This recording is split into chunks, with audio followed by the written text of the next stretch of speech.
Bonjour à tous et bienvenue sur Happy Psy et Auteur, le podcast pour oser être vous et oser vivre vos rêves. Pour être bien, parce qu'être bien, ça change tout.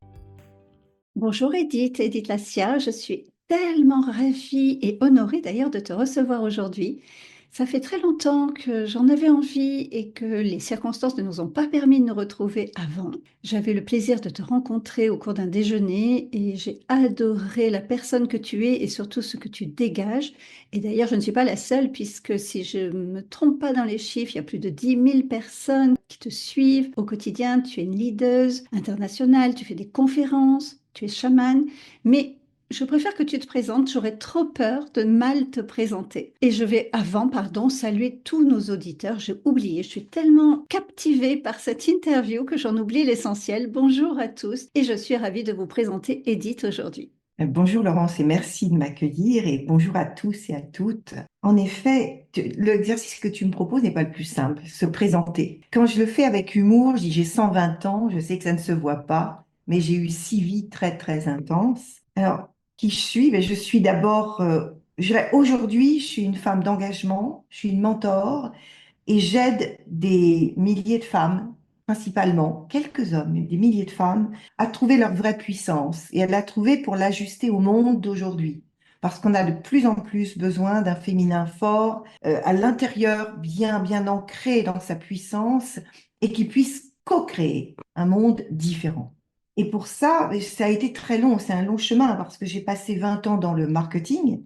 J'ai eu le privilège d'avoir des postes importants, notamment dans le luxe. J'ai eu des mentors comme Jean-Louis Servan-Schreiber à l'Expansion, qui était président du groupe Expansion, j'avais 25 ans.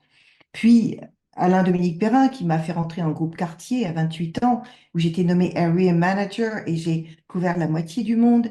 Puis Yves Saint-Laurent pour le monde. Puis, à 39 ans, j'ai eu je dirais presque une épiphanie. Je me suis dit, mais j'ai fait beaucoup de choses. Ça faisait presque 18 ans que j'étais dans le marketing et je commençais à me dire, ouf, il y a autre chose dans la vie. Et j'ai écouté mon cœur et mon cœur me disait, il y a un espace pour toi qui t'attend et c'est l'art. Et là, je quitte le marketing et je rentre dans un atelier de la Renaissance où j'apprends les techniques du Quattrocento, à peindre comme les artistes du 15e siècle, les précurseurs de la peinture à l'huile, donc le nombre d'or, les constructions orthogonales, peindre à tempéra, les glacis. Et pendant 2 ans, je suis une arpette dans un atelier et je sens que toute mon intériorité peut s'exprimer dans l'art, à la fois très structurée, puisque les techniques des anciens étaient extrêmement structurantes, et en même temps une magie. Et je pense que c'était la première fois où je me rencontrais vraiment. En parallèle, j'ai rencontré des chamans, des druides, des thérapeutes, des gens qui étaient vraiment dans une recherche, une quête existentielle. Et puis petit à petit, c'est dessiné en moi un chemin où j'ai rencontré, et j'étais, en tout cas, on m'a reconnue comme chamane. C'est pas une décision, ça a même été une lutte pour moi je voulais pas être ça. Et qu'est-ce que c'est?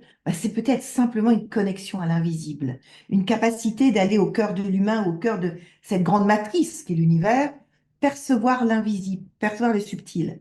Et ça, c'est une autre partie du chemin. L'art m'a amené à devenir critique d'art. Donc, j'ai co-créé un magazine d'art contemporain, Expo Revue, qui existe toujours. Il y a des centaines de milliers de personnes qui nous suivent et j'ai beaucoup écrit sur l'art. Là aussi, j'ai découvert que la plume au service d'un artiste, c'était rentrer dans son monde et le partager, le diffuser, le divulguer. Et puis en 2012-2011, je rencontre un Québécois, Martin Latulippe, qui faisait des conférences sur le développement personnel. Et j'ai eu à nouveau une épiphanie. Et je me dis, mais si aujourd'hui j'acceptais de transmettre cet étrange persona que je suis avec un mélange d'artistes, de femmes structurées, de marketing, de luxe, de simplicité, tout ça au service d'eux. Et puis ce qui m'est arrivé, c'est vraiment, mais les femmes aujourd'hui on vient de loin. On vient d'un monde construit, pensé par et pour les hommes. Je regardais cette semaine notamment la saga de George Sand. On voit bien d'où nous venons. Et ça a été une sorte de révélation à l'intérieur de moi. C'est à ce moment-là qu'on s'est rencontrés. Je me suis dit, j'avais donc presque 60 ans, qu'est-ce que je peux apporter à toutes ces femmes pour qu'elles aient envie de rayonner? Puis j'ai commencé à construire des programmes en ligne, j'ai découvert l'univers du web que je ne connaissais pas. Et là, il fallait se mettre en lumière. Et ce n'était pas évident. Donc comment? Ben, c'est par la passion, par la conviction, par le désir de donner.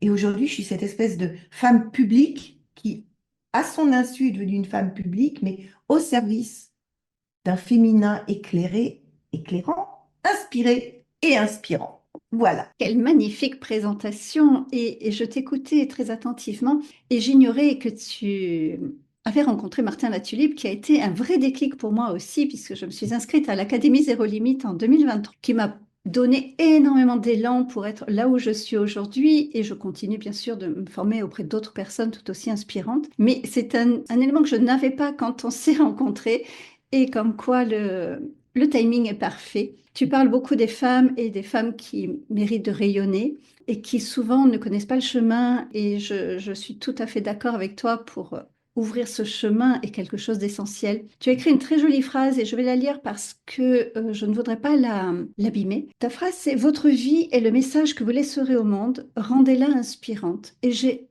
adoré cette phrase. Vraiment, elle parle, elle résonne.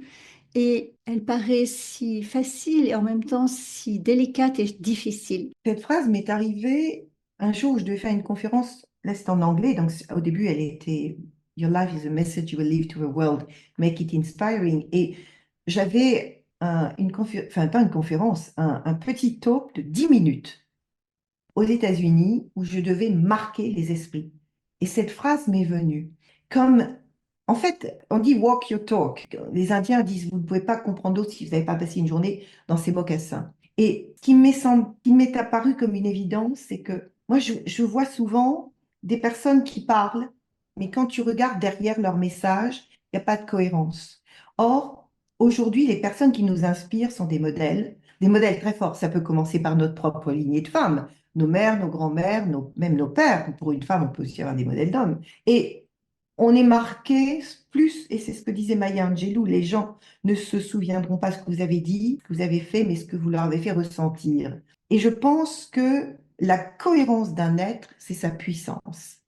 Si ce qu'il dit est incarné dans sa posture intime et dans ses actes, sera une force de modélisation tellement plus grande. Donc, cette notion de cohérence, je crois que j'ai tout de suite perçue comme la véritable puissance. On parle d'alignement. Et tu vois, aujourd'hui, je mentor essentiellement des femmes membres de COMEX, de CODIR au plus haut niveau, donc elles sont présidentes de groupe, directeur général, où elles ont des postes importants. Donc, leurs décisions a des impacts majeurs enfin, ont des impacts, parce qu'elles décident en permanence, sur leur environnement. Et je me suis dit que si je pouvais aider ces femmes à être en pleine cohérence entre leur nature profonde, leur mission, leur sens de la mission, leur vision du monde et ce qu'elles vont transmettre autour d'elles, c'est comme un caillou dans l'eau. La zone va se propager. Et pour ça, souvent j'enseigne dans mes mentorats, je n'aime pas le terme enseigner parce que au-delà de l'enseignement, il y a quelque chose qu'on va vivre de l'intérieur. C'est qui es-tu vraiment? Qu'est-ce qui te porte? À quel moment te sens-tu en pleine sécurité intérieure? Parce que l'alignement, c'est ça. Et c'est ce que Martin, moi je l'ai rencontré en 2010, Martin, et c'est devenu un ami. Et Martin, en fait, il incarnait par son histoire, son message. C'est pour ça que l'Académie Zéro Limite est un tel succès. Et je pense que ce que les gens ressentent avant tout, c'est pour ça que cette phrase est importante, c'est pas ce qu'on leur dit, c'est pas forcément ce que l'on fait, mais c'est cette cohérence, ah, ça vibre en moi. Et là, on inspire. Donc, ça revient à soyez qui vous êtes vraiment. Alors, c'est Socrate, connais-toi toi-même sur le frontispice, mais c'est surtout oser acter et ayez cette exigence envers vous-même d'être dans la pleine cohérence, du courage d'être qui vous êtes. Et parfois, c'est difficile. Tout à fait. D'ailleurs, c'est bien le thème de cette rubrique. Ils ont rêvé et ils ont osé, parce que rêver, c'est génial, mais si on ne passe pas à l'action, ça ne restera qu'un rêve. Et pour oser, ben, il y a beaucoup de choses à mettre en place. Et déjà, se faire confiance ou faire confiance à la vie, les deux d'ailleurs. Et puis faire un pas après l'autre. Écouter son cœur, comme tu le disais si bien. Et malgré tout, enfin, moi, j'écoute beaucoup mon cœur et il m'arrive malgré tout le mental, d'avoir des peurs, d'avoir des doutes, et je me reconnecte encore plus profondément à mon cœur. Est-ce que pour toi, ça a été naturel d'écouter ton cœur ou est-ce qu'il y a eu besoin d'oser et faire confiance à la vie et à toi aussi? Parce que ça a été un grand changement. Oui. Ben, je dirais que les deux ne sont pas mutuellement exclusifs, c'est-à-dire on peut écouter son cœur et ce qu'on y voit, ce qu'on y ressent, nous ramène quand même à une forme de vulnérabilité, parce que le cœur, c'est vraiment l'essence de qui nous sommes, c'est le plus court chemin vers notre âme. Donc, justement, je pense que la raison pour laquelle tant de personnes ont du mal à écouter leur cœur, c'est que ça nous fait rentrer dans une zone de confrontation à l'extérieur, au monde, à l'idée qu'on se fait du monde, la représentation qu'on en a. Et écouter son cœur, c'est pas la recette magique facile, c'est la recette complexe. C'est celle de l'authenticité. Dans notre cœur, il y a aussi nos fragilités, il y a notre passé, il y a toute notre histoire. Et jusqu'où a-t-on envie de se dévoiler? Par exemple, tout à l'heure, je faisais allusion au fait que j'ai dû devenir, pour être ce qu'on appelle une personnalité publique, j'ai dû aller sur les réseaux. Donc, j'avais, je sais pas, à l'époque, ouais, j'avais déjà une bonne cinquantaine d'années. Quand je devais faire des selfies, pour moi, j'avais l'impression d'être un clown. Parce que dévoiler en selfie qui j'étais, je le fais plus d'ailleurs maintenant du tout, mais ça m'a permis d'être visible. Mais je me dis, mais tu dévoiles ta réalité ou tu dévoiles un mythe, une image? Et pour ça, écouter son cœur, c'est quoi? Ben, c'est d'abord accepter d'être qui on est et se connaître vraiment.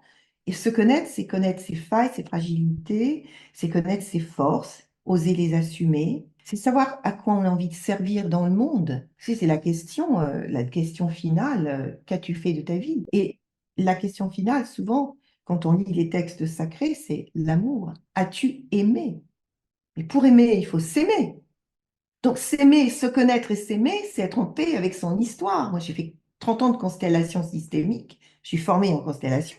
Donc, j'utilise, moi, avec des figurines, hein, pas avec des groupes, parce que ça, je n'ai pas envie de le faire. Mais ça fait donc 20 ans que je pratique les constellations systémiques. On voit bien que pour s'aimer, il faut avoir réintégré son histoire, d'où on vient, ce qu'on a traversé, ce qu'ont traversé nos propres ascendants parce qu'eux-mêmes nous ont légué dans l'inconscient beaucoup de choses, et tu le sais, puisque c'est vraiment ta dimension. Donc, c'est une question très intéressante que tu poses, mais c'est la question la plus complexe. Écoutez mon cœur, où est-ce qu'il va m'emmener?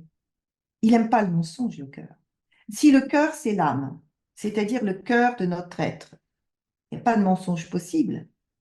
Mais c'est un rendez-vous secret, c'est un rendez-vous sacré pour lequel on peut être aidé en vertical. Moi, la chamane, entre guillemets, je suis aidée par ce que j'appelle mes mentors célestes. C'est-à-dire que j'entends une voix qui peut être, pour certaines personnes, sans le savoir, c'est leur intuition. C'est Jiminy le criquet, tu vois, qui leur dit, t'es sûr que tu peux aller là? Quelle que soit la forme, le nom qu'on lui donne, on a tous une conscience quelque part, juste, pas juste, bien, pas bien. Moi, je l'appelle mes mentors célestes parce qu'il y a une forme de sagesse verticale assez puissante qui arrive, mais on a tout ça. Et c'est ça l'écoute du cœur. C'est écouter cette voix à l'intérieur de nous qui dit, attends, est-ce que tu es sûr que, est-ce que tu es prête à l'assumer, à te redresser? Je suis désolée, parfois je peux partir loin dans Mais mes... au contraire, c'est On passionnant en tout cas. J'espère que ça ne peut pas passionne tout aborder autant nos ça. auditeurs que ça me passionne parce que ça résonne tellement en moi. Écouter mon cœur est quelque chose que je fais depuis toujours et les seules fois où je l'ai pas écouté, c'était une erreur. Enfin, c'est pas une erreur, c'est que je devais faire ce chemin pour apprendre d'autres choses. C'est ma façon de ressentir et de voir les choses.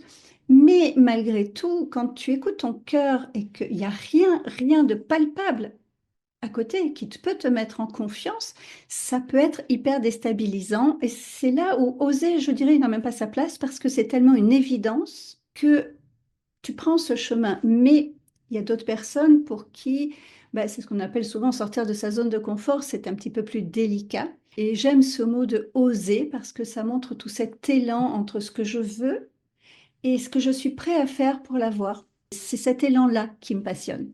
Oser, c'est s'autoriser le risque.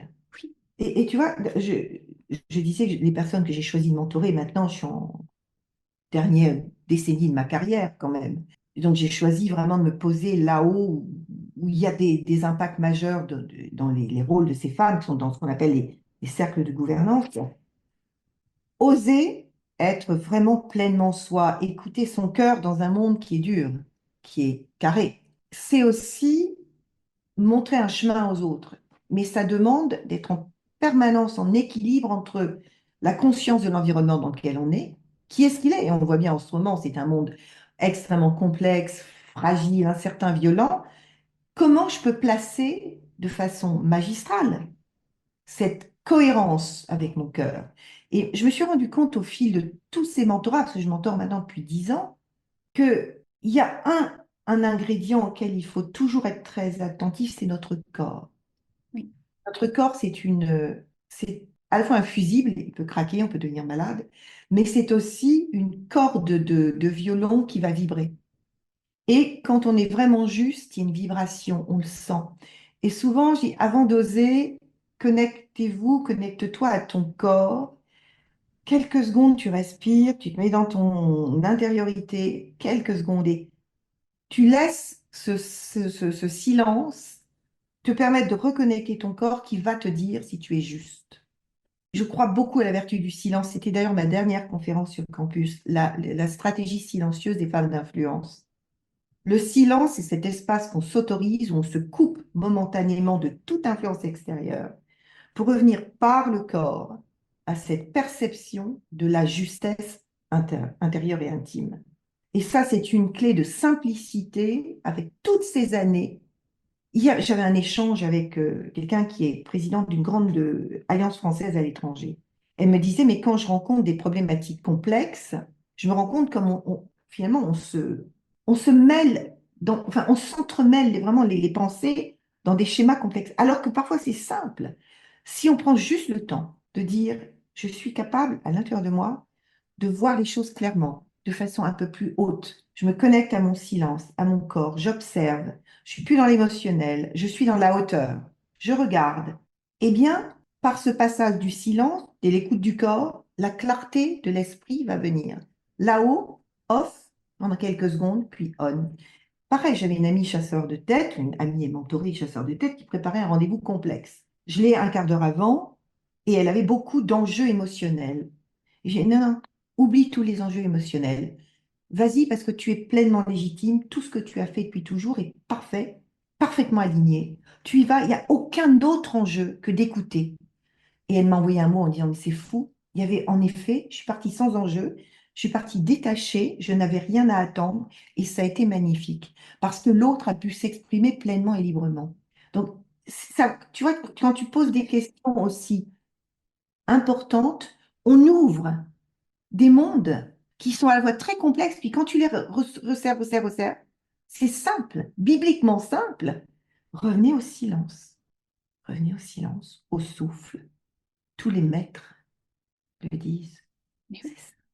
Se connecter à soi, se connecter à son cœur, se connecter au Oh. corps. Et tu as raison, tu as bien fait de le préciser, j'ai omis cet aspect où le corps va nous donner des indications à travers des ressentis, à travers, il y a quelque chose qui va vibrer en nous d'une façon ou d'une autre, qui va nous donner le chemin avant même qu'on ait pu le conscientiser.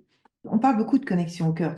Depuis donc, toutes ces années où je côtoie beaucoup de gens dans le développement personnel, d'excellents, comme David Laroche, que j'ai bien connu, Martin. Bon. Mais pour beaucoup de personnes, ce que j'ai pu observer, c'est que l'écoute du cœur est encore restée dans cette couche de l'émotionnel, mais n'est pas encore forcément incarnée dans nos cellules. C'est quelque chose de plus puissant et plus subtil. Et mon maître en tai chi, j'ai fait beaucoup de tai chi pendant quelques années, j'en faisais 7 heures par semaine. Quand on arrivait, il nous faisait la posture de l'arbre. J'arrivais, j'avais une tête comme ça. Il faisait passer par le corps, l'ancrage, les pieds dans la terre, les racines. Et le chemin le plus court vers le cœur, c'est le corps et le souffle. Il m'a enseigné ça, et à chaque fois que j'oublie mon corps, je peux avoir l'impression d'écouter mon cœur. Parfois, j'écoute mes émotions. Mais mes émotions, c'est pas mon cœur. Le cœur, c'est plus sacré, c'est plus puissant. C'est un organe qui est relié à l'âme. Bon, je suis désolée si je vous embarque un peu loin, mais Non, non, non, il ne le soit pas du tout. Au contraire, c'est ton espace et tu nous embarques dans ton monde et où tu veux, Edith. il est C'est simple, le monde, il est tellement simple. c'est formidable, c'est que c'est simple. Mm. Picasso disait, j'ai mis très longtemps à aller très vite. J'ai mis une vie à retrouver mon enfant, artiste. Mais je crois qu'on met beaucoup de temps à revenir à la simplicité. Et la simplicité, c'est à la fois l'amour, mais au sens noble du terme, et la conscience de, on est un être complexe, mais en même temps unifié. Et c'est trouver cet espace en nous où tout peut s'harmoniser. Et on va continuer sur qui tu es, puisque c'est important. Tu es aujourd'hui auteur également, tu as écrit. Est-ce que tu as envie de nous en parler? Oui, alors par quelle langue? Peut-être le dernier bébé inclassable, itinéraire chaman contemporain. Il a 13 ans, mais je l'ai édité que l'an dernier. Je ne sais Hmm. pas si on voit à l'endroit ou à On le l'envers. voit très bien, tout Bon, à fait à l'endroit. donc Inclassable, Inclassable, c'est un livre que j'ai écrit il y a oui, à peu près 13 ans. C'est 21 nouvelles, 21 histoires qui retracent un peu les études, enfin le chemin. Je dirais qu'il y a mon chemin de jeune fille qui fait des choix en fonction d'un contexte fraternel, de fille, de père qui étant passionné par l'astrophysique, la physique quantique, sœur d'un grand frère que tu as le plaisir de connaître, qui est un homme que je trouve extraordinaire, qui m'a toujours influencé, qui a toujours été une grande image, une maman qui était maman, qui est toujours d'ailleurs 98 ans, bon pied, bon oeil, qui était une femme lumineuse et aimante, très intelligente. Et donc, ce livre, c'était comment, c'était justement essayer de comprendre, remonter le temps. J'étais artiste à l'époque, vraiment, je peignais beaucoup, j'avais beaucoup d'écrit, j'avais écrit des poèmes, des petites nouvelles, j'ai eu des prix d'écriture. Et je rencontre à Bruxelles, en tant que critique d'art, dans une expo, un texte d'1 mètre sur 1 mètre qui s'appelait Moi, peau, moi-peau, un texte sublime. Et je vois plus les œuvres, je vois le texte et on me dit, bah, c'est voilà, c'est le type qui est écrit, il est là-bas, il est un petit peu éméché. Il était au bar et je vais vers lui et je dis, vous savez, j'ai un rêve. J'ai adoré votre texte, c'est d'une beauté infinie. Et moi, j'écris, puis je suis artiste. Et je venais de rencontrer le livre de Fabienne Verdier, qui est une calligraphe remarquable, et c'est un livre avec François Cheng. Et je lui dis, voilà, j'aimerais écrire un livre à partir de mes textes et de mes toiles, toutes mes créations d'amour et d'énergie, intimement l'autre, tutoie les anges, donc déjà très, très particulière quand même. Puis il me dit, bah, écoutez, on verra. Oui, vous voulez que je vous aide? Je dis, bah oui, j'aimerais bien avoir quelqu'un qui ait du recul. Et envoyez-moi une petite bio, on verra. Donc, je lui envoie une petite bio de 18 pages. C'est là où le truc s'est révélé. J'envoie cette bio avec le site Edith Lacia Art, où il voit toutes mes œuvres. Puis une semaine après, je reçois un mot. Il dit, mais ma chère madame, c'est votre œuvre, c'est votre vie, c'est ça qu'il faut raconter. Et c'est comme ça que c'est venu, moi jamais ça me serait venu à l'idée. Puis on a travaillé, il était à la fois psychanalyste et écrivain, Pierre-Louis Imbert, et on travaillait tous les deux, j'allais voir à Bruxelles, pendant 1 heure, je faisais une séance où je parlais des différentes séquences marquantes de ma vie, puis après il dit, maintenant, écrivez-les. Et notamment l'une était avec un fœtus, une histoire très très forte, il faudrait que tu vois ce que c'est, je suis sûre que ça va te parler. Puis je l'écris, puis il me dit, oh là là, j'ai ressenti des choses extraordinaires quand vous me l'avez raconté, mais là c'est plat, hein. Allez, hop, emballez votre copie. Je réécris, puis je lui envoie, elle me dit, bon, on va quand même tenir un peu les chevaux, vous allez un petit peu trop loin quand même, on va... Et en fait, il m'a aidé à ajuster l'écriture. Et ce livre, c'est devenu 21 nouvelles, qui parlent à la fois de comment on devient qui on est, pourquoi les études, les premiers jobs dans le marketing, les leçons de code, des expériences, pourquoi l'art est devenu une nécessité intérieure dans mon cas. Donc, c'est une expérience artistique. Le chamanisme, c'est le troisième volet. Et puis, l'écriture en tant que critique d'art. Et donc, ce livre, en fait, c'est un chemin de vie qui est, et je ne l'avais jamais édité. Bon, jamais édité. Et puis, il y a 1 an et demi, Anne Sarkissian, qui est aussi une grande amie de Martin et qui a créé le Symposium des médecines alternatives auquel j'interviens tous les ans. Il me dit, mais écoute Edith, il faut absolument que tu édites ce livre, il est extraordinaire. En 1 mois, il était prêt. Je ne l'ai pas réécrit, mais j'ai demandé à Nadèle Lafonta de faire la préface. Et surtout, j'ai créé une œuvre qui est celle-ci, Oui. qui est 21 gestes. Et chaque geste apparaît au fil des nouvelles avec un petit bout de texte. Parce que c'est la métaphore de la vie qui, geste après geste, prend forme. Et donc, voilà, c'est l'histoire de ce livre. Et dedans, il y a deux nouvelles qui ont eu le prix des lecteurs, parce que je l'avais envoyé dans des concours de nouvelles, trois ou 400 auteurs, et deux fois de suite, 2 années de suite. La nouvelle du fœtus, Retour à la Terre, et les trois Camilles aux yeux bleus océan, qui est une nouvelle sur le transgénérationnel.